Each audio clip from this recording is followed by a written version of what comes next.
농산물 물가가 20% 이상 올랐고 사과값이 역대 최고치를 찍고 있고 체감하는 물가 상승이 굉장히 높다는 것이죠. 우리는 지금까지 뭘 하냐면 그때그때 물가가 오르는 것을 찍어 누르는 식으로 가격 통제를 해서 이른바 땜방학식 정책을 계속 했던 거죠. 인위적으로 가격을 억제하는 정책들 이런 건 사실 지속 가능하지 않은 그런 상황이 왔다. 그런데도 불구하고 똑같은 식의 가격 통제 정책으로 일관해 왔다. 더 이상 이거는 지속 가능하지 않고 악순환에 들어가기 쉽다라는 것이죠. 안녕하십니까. 서울대학교 행정대학원 박상인입니다. 저는 경제학자고요. 서울대학교 행정대학원에서 경제정책, 한국경제 등을 가르칩니다. 3월달 통계청 자료에 가면은 소비자 물가 지수가 전년 동월 대비 3.1% 오른 걸로 나와 있습니다. 2월 달에도 역시 3.1% 정도 올랐고요. 1월 달에 2%로 떨어졌던 게 두 달 연속 다시 3%대로 올라간 것이죠. 그런데 이제 문제는 그 중에서 이른바 농산물 물가가 20% 이상 올랐고 특히 이제 신선 물가가 40% 이상 올랐기 때문에 체감하는 물가 상승이 굉장히 높다는 것이죠. 과일 같은 경우에 사실 작황하고 굉장히 관련이 많고요. 작년에 기후 문제 때문에 사과 같은 경우 작황이 역대 가장 안 좋았습니다. 따라서 사과 값이 역대 최고치를 찍고 있고 외식 물가 역시 농산물 가격이라든지 기본적인 식자재 가격들이 오르니까 덩달아서 오르고 있는 그런 형국이라고 볼 수 있겠습니다. 전반적인 물가 상승률도 3% 수준을 꾸준히 유지하고 있기 때문에 정부가 목표하는 2% 수준의 물가 상승률보다는 계속 높은 수준으로 유지되고 있지만 더 큰 것은 체감하는 이른바 신선 물가, 농산물 가격, 에너지 관련된 기름값 같은 것들의 변동들이 계속 있다 보니까 고물가에 대한 소비자들이 또는 국민들이 느끼는 것은 수치상 나오는 것보다 훨씬 크다라고 생각이 듭니다. 2008년 이후에 전 세계적인 저금리 상황이 지속되면서 아주 의아스럽게도 물가가 별로 오르지 않고 또는 통화량은 굉장히 많이 풀린 상태가 일정 기간 지속이 됐습니다. 그러다가 2021년부터 미국에서 물가가 급등하기 시작하면서 2022년 7월에는 전년 동월 대비 9.1% 상승하는 꼭지점을 찍게 됩니다. 그 이후에 미국의 페드가 아주 공격적인 이자율 상승 정책을 지금 펴고 있고요. 그러면서 미국의 소비자 물가 지수가 작년 4, 4분기부터 한 3% 수준 그리고 지금 3% 초반 수준으로 내려가 있고요. 페드에서는 이것을 2%까지 낮추겠다는 목표를 가지고 여전히 높은 이자율을 유지하고 있습니다. 한국 같은 경우도 미국같이 그렇게 급격한 물가 상승을 경험하지 않았습니다만은 작년 8월쯤에 여름쯤에 물가가 굉장히 높게 올라갔다가 최고점을 찍고 조금 내려가서 3%대 유지하다가 2% 정도 내려가는 거 하다가 다시 이제 3%로 올라가는 그런 패턴을 보여주고 있습니다. 따라서 기본적인 소비자 물가 흐름이라는 것이 저금리와 상당히 관련이 있었다라고 볼 수 있고요. 그리고 최근에 기후변동 여파 그리고 우크라이나 전쟁이라든지 이런 지정학적인 요인들 때문에 유가라든지 또 신선 제품의 가격들의 등락들이 굉장히 커지고 있습니다. 이것들 때문에 사실 소비자가 체감하는 물가는 훨씬 더 높게 느껴지고 있다고 생각이 듭니다.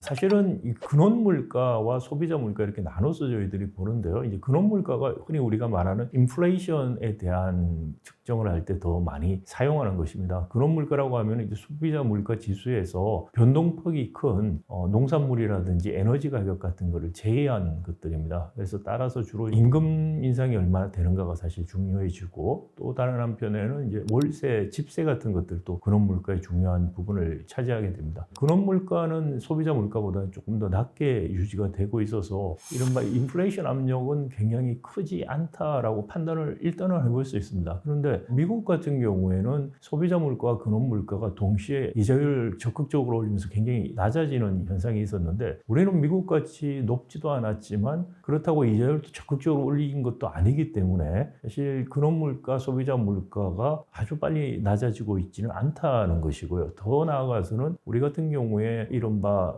전기값 같은 전기, 가스 이런 공공재, 공공 유틸러티라고 하는 유틸러티에 대한 가격을 정부가 인위적으로 계속 낮추고 있습니다. 그래서 한전 같은 경우에 적자폭이 굉장히 극고하기 때문에 이런 것들이 어떻게 보면 향후에도 계속해서 물가 상승의 압박 요인이 될 수 있다. 그렇다고 해서 1970년대 미국이 겪은 것 같은 인플레이션이 우리가 올 것 같지는 않지만 안정적인 물가 수준이라고 흔히 말하는 2%의 물가가 오는 것은 쉽지 않아 보인다 이렇게 생각이 됩니다. 사실은 물가를 안정시키기 위한 정책은 이자율 정책입니다. 기본적으로 전 세계적으로 선진국가에서는 이자율 정책을 통해서 물가를 안정시키는 것이 금융정책을 쓰게 되는 거죠. 근데 우리 같은 경우에는 개도기 시절에 사실 이 거시금융정책을 쓸 수 있는 환경들이 잘 마련되어 있지 않았습니다. 그리고 경제개발계에 또 물가가 많이 올랐기 때문에 그때 정부가 한 게 뭐냐면 가격 통제 정책을 한 겁니다. 정부, 지금 기재부 전신이었던 부처에서 물가관리국이라는 것도 있었고, 그 다음에 이제 물가관리과도 있었고, 그리고 이제 폐지가 됐습니다. 그럼에도 불구하고 여전히 우리 정부와 관료들과 정치인들은 물가 관리라는 것을 가격 통제를 통해서 한다는 잘못된 인식을 갖고 있고요. 우리 언론에서도 물가 관리라는 걸 가격 통제라는 식으로 오해들을 굉장히 많이 하고 있습니다. 이런 가격 통제 정책이라는 게 더 이상 작동하기 어렵다는 게 최근 정부가 이른바 물가 관리에 실패하고 있는 이유 중에 하나입니다. 예를 들어서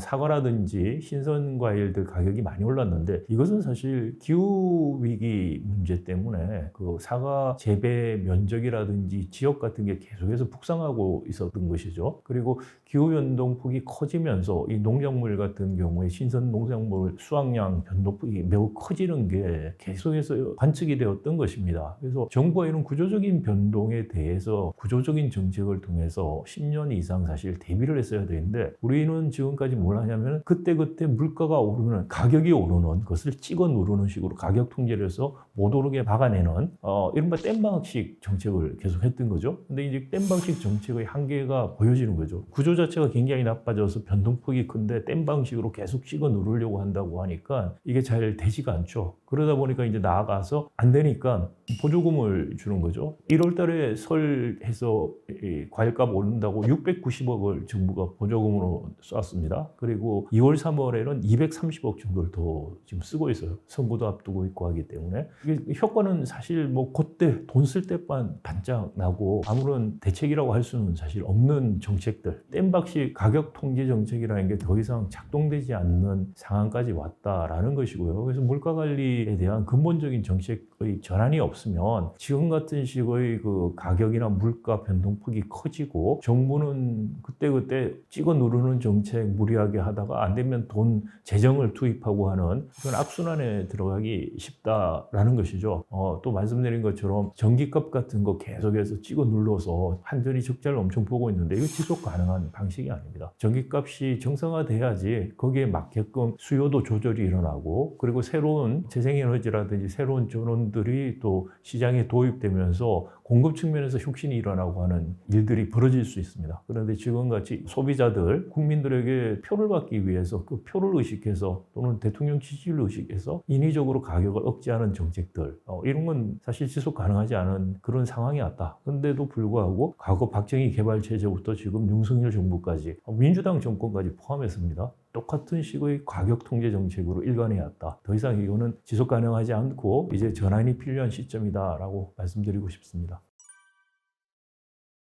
사과 같은 경우도 사실 수입하려면 몇 년 정도 테스트 같은 것들을 해야 되고 하는데 그런 것들이 이제 이미 사실 이루어졌었어야 된다는 거죠. 기후 변동에 따라서 작물들 재배 지역이나 면적들이 바뀌는 거 그러면서 이제 전체적인 또 소득 수준 변동에 따른 수요의 변동 이런 것들을 보면서 어떤 작물들 위주로 갈 것인가에 대해서 농가들에 대해서 그런 좀 정보도 제공하고 또 다른 한편은 필요하다면 이제 수입 같은 걸 하는 절차를 해야 됩니다. 농수산물 또 수입을 통해서 가격을 안정화시키는 그런 정책들이 병행이 되어야만 사실 농산물 가격이 장기적으로 안정화될 수 있고요. 또 그래야만 또 외식 물가도 장기적으로 안정화될 수 있는 그런 상황이 지금 와 있다라고 생각이 듭니다. 미국에서 페드가 어느 정도 목표치에 가까워졌다고 생각하면은 6월 이후에 하반기에 아마 금리 인하도 할 것이다라고 지금 전망을 하고 있는 것은 물가가 잡혔을 때 그렇다는 의미죠. 우리 한국은행 같은 경우에는 적극적으로 물가 인하를 위해서 금리를 올리지를 못했고요. 금리를 올리게 되면 특히 이제 부동산 부분들 이런 데서 충격들이 올 수 있다는 문제 때문에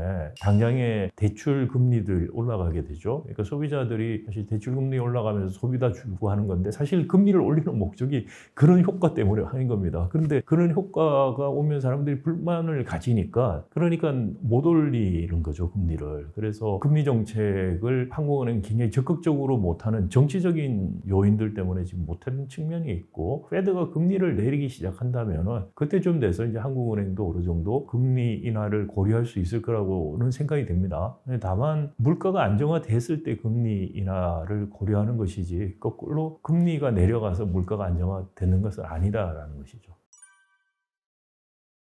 구조적인 접근을 안 해서 물가에 대한 정책들이 지금 땜박식 정책, 단기적인 땜박식 정책으로 지금 가고 있어서 한계를 보인다고 했는데 사실 제조업 위기 문제에 대해서 똑같은 식의 땜질식 정책으로 일관하고 있고요. 구조적인 문제를 정부나 우리 관료들이 들여다보기를 매우 꺼려하는 것이죠. 한국 제조업이 경쟁력을 상실하고 있다, 제조업 위기다 이런 것은 사실 2011년 이후에 많은 지표들에 의해서 확인이 되고 있습니다. 제조업의 생산성이라든지 제조업 경쟁력 지표라든지 수익률이라든지 이런 지표들이 보면은 2011년부터 급격하게 떨어지는 게 보입니다. 전반적으로. 근데 이제 구체적인 산업들 보면 조금씩은 차이는 있지만 전반적으로 그렇게 가고 있어요. 왜 그러면 2011년부터 그런 현상이 눈에 띄게 보이느냐라고 하면 두 가지 차원이 있습니다. 하나는 2000년대 우리가 굉장히 제조업이 좋았었는데 그건 두 가지 이유가 있었습니다. 하나가 중국 특수고 다른 하나가 ICT 특수였죠. 근데 2011년쯤 오면은 이 두 가지 특수가 어느 정도 이제 가라앉게 되고요. 그리고 이제 중국 같은 경우에 2000년대 한국에서 원자재부터 중간재, 최종재까지 거의 다 수입을 해가서 우리가 대중국 무역 흑자를 엄청 많이 냈었습니다. 그런데 2011년쯤 되면 중국이 국산화를 하기 시작하면서 우리 수입도 줄지만 중국에 대한 우리 수출이 이제 줄어드는 거죠. 그거와 동시에 어떻게 되냐면은 중국 제품들이 한국 시장을 국제 시장에서 대체하기 시작하는 겁니다.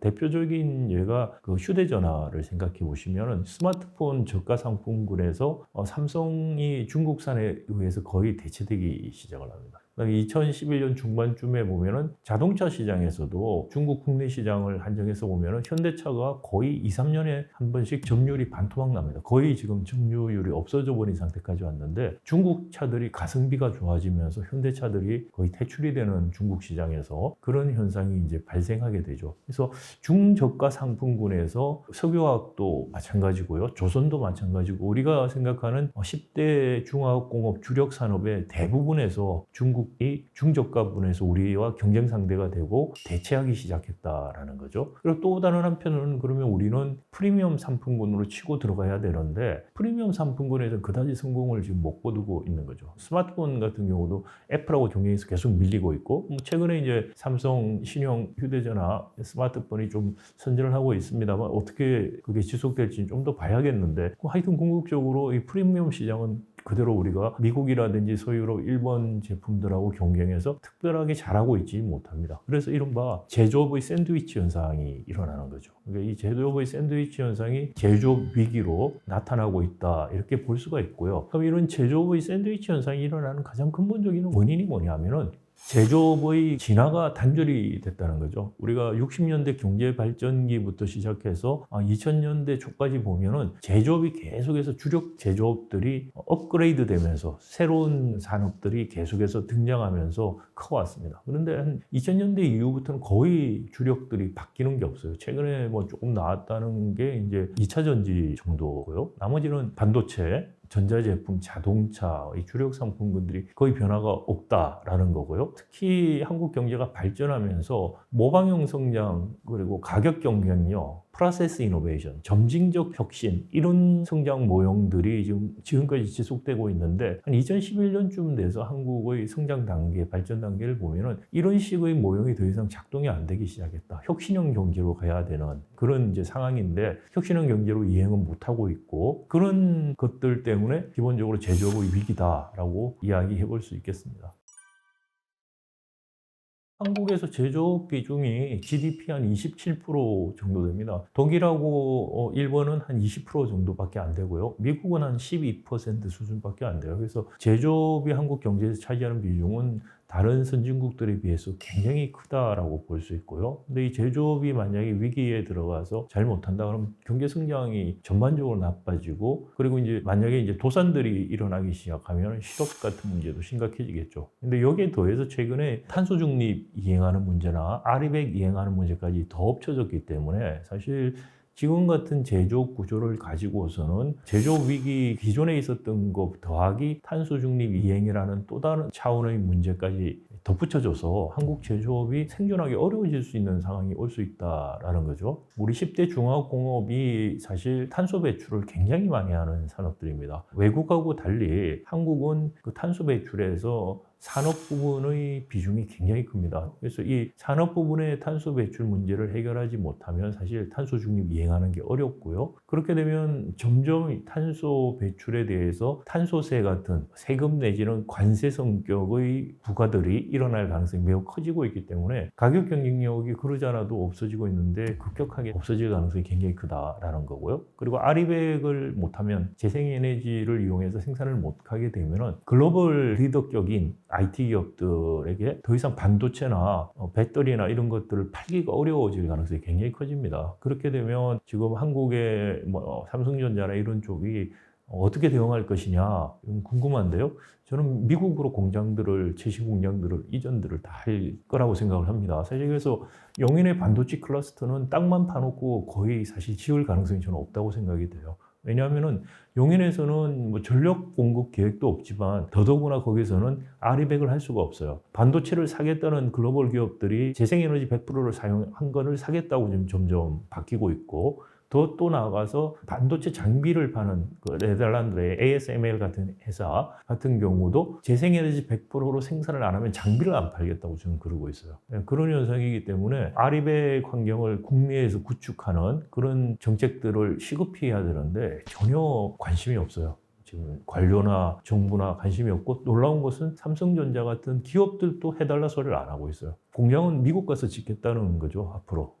새 공장은. 그러면 어떻게 될 것이냐. 중저가 제조업들, 공장들 도산될 가능성이 크고요. 삼성전자라든지 반도체 배터리 회사들, 이런 회사들이 최신 공장 외국에 짓기 시작하면 국내 산업은 공동화될 가능성이 굉장히 커요. 그래서 미국의 러스트 벨트 같은 현상이 한국에서 일어날 가능성이 매우 크다. 이대로 가면은 한국 제조업, 한국 경제는 위기를 모면하기 어려울 것이다 라는 생각이 듭니다. 정부 같은 경우에 예를 들어서 아리백 산업 클러스터 같은 걸 만드는 정책들을 좀 펴야 되죠. 그리고 이제 에너지 믹스도 단순하게 탈원전이니 아니니 이런 이념적인 이야기 할 게 아니고요. 우리가 필요한 아리백에 꼭 필요한 중요한 산업들, 재생에너지를 어떻게 어른 지역에서 공급할 것인가. 이게 이제 또 전력망하고 관련이 있어요. 그리고 산업 구조가 고도화될 수 있도록 지금 어차피 제조업에서 가격 경쟁력을 상실하거나 탄소 배출이 너무 큰 산업들은 도태될 수밖에 없어요. 그걸 막을 수가 없어요. 이거는. 그런 산업들이 도태되고 새로운 산업이 들어올 수 있도록 그러니까 진입과 대출이 잘 일어날 수 있는 유연한 경제 구조로 바꿔야 됩니다. 그러기 위해서 제일 필요한 게 사실 우리 너무나 비대해져 있는 한국의 재벌들 경제력 집중을 해소하는 그런 개혁들이 있어야만 산업이나 기업 구조가 유연해질 수 있고 그리고 정책에 의해서 이 산업 전환들 또 그린 산업으로 가고 고부가 가치 산업으로 가는 산업 전환이 가능해지는 겁니다. 이런 것들은 이제 정부가 정치가 해야 될 문제고요. 기업들 같은 경우에 특히 우리 재벌 같은 경우에 그렇게 가는 거에 대해서 이해상충들이 있기 때문에 저항을 하는 거죠. 그리고 그러면 아예 새 공장은 미국에서 짓고 그다음에 오래된 공장들 가지고 가격을 충분히 낮춰서 경쟁력을 유지해서 여기서 빼먹을 수 있는 건 여기서 다 빼먹고 그런 식의 지금 기업들은 전략을 가져가는 게 아니냐라는 생각이 들어요. 그래서 삼성전자가 한국 기업이면은 최첨단 반도체는 한국에서 먼저 만들게 해야 됩니다.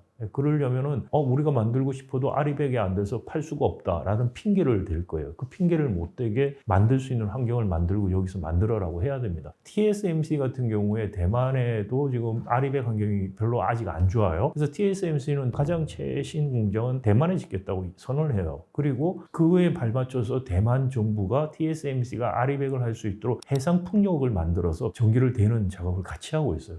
우리도 지금 동남권에 해상 풍력하고 태양광 통해서 아리백 클러스터를 만들어서 적극적으로 한국의 기업은 한국에서 최첨단 제품을 만들어야 되고 만들 수 있게 하는 그런 정책들을 해야 됩니다. 기업은 스스로 할 요인이 없어요. 구조적인 전환, 산업 전환을 위해서 지금부터 발벗고 나서지 않으면 결국은 러스트 벨트가 되거나 제조 붕괴 현상을 막기 어려울 거라고 생각이 됩니다. 제가 타이타닉호 예를 많이 드는데 빙하가 지금 이렇게 가면 빙하에 부딪힐 수 있다고 지금 말을 하고 있는 시점인데 이 시점이 지나서 빙하가 보이면 더 이상 돌이킬 수가 없어요. 빙하가 보이는 시점이 언제쯤일지 제가 예상을 정확히 할 수 없으나 2030년대쯤 되면 그렇게 보일 수도 있다는 생각이 들고 지금 적극적으로 이런 산업전환 정책을 하지 않으면 이게 필요성을 깨달을 때 너무 늦을 수가 있다는 생각이 듭니다.